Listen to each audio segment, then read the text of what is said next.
এখন আমরা দেখব 4e এই প্রবলেমটার সলিউশন। সো প্রবলেম স্টেটমেন্ট কি?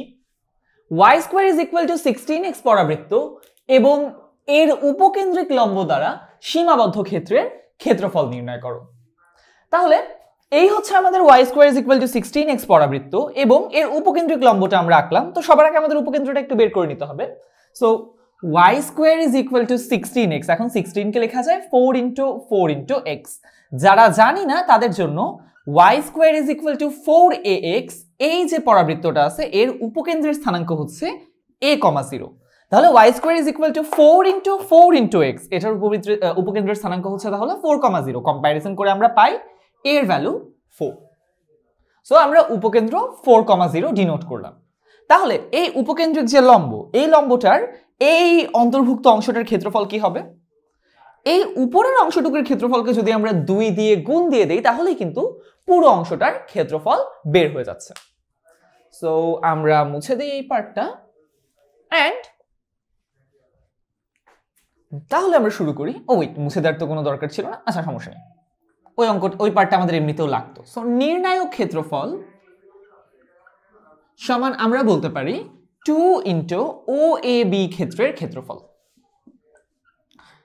2 * OAB ক্ষেত্রের ক্ষেত্রফল।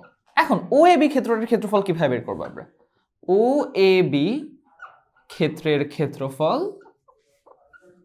সমান আমরা দেখতে পাচ্ছি OAB হচ্ছে বেসিক্যালি এইটুক, অর্থাৎ x অক্ষ এবং এই গ্রাফের মধ্যবর্তী অংশ।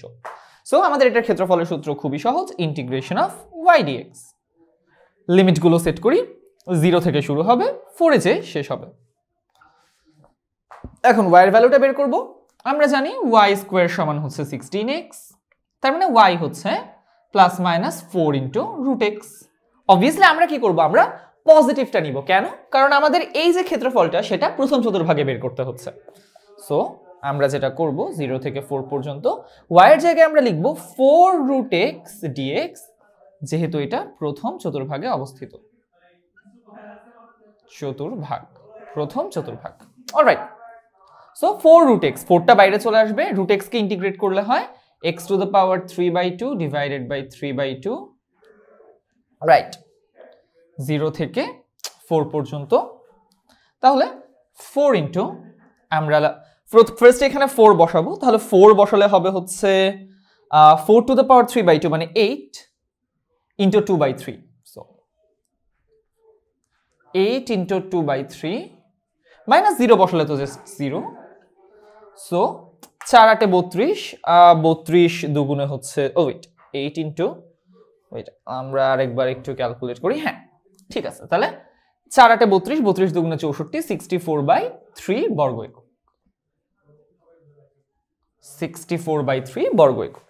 রাইট, তাহলে আমরা OAB অংশের ক্ষেত্রফল পেলাম 64/3 বর্গ একক।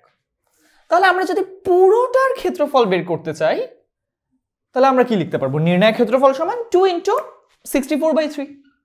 OAB এর ক্ষেত্রফল যেহেতু 64/3, অর্থাৎ 128/3 বর্গ একক। রাইট, তাহলে এটাই হচ্ছে আমাদের এই প্রবলেমের সলিউশন।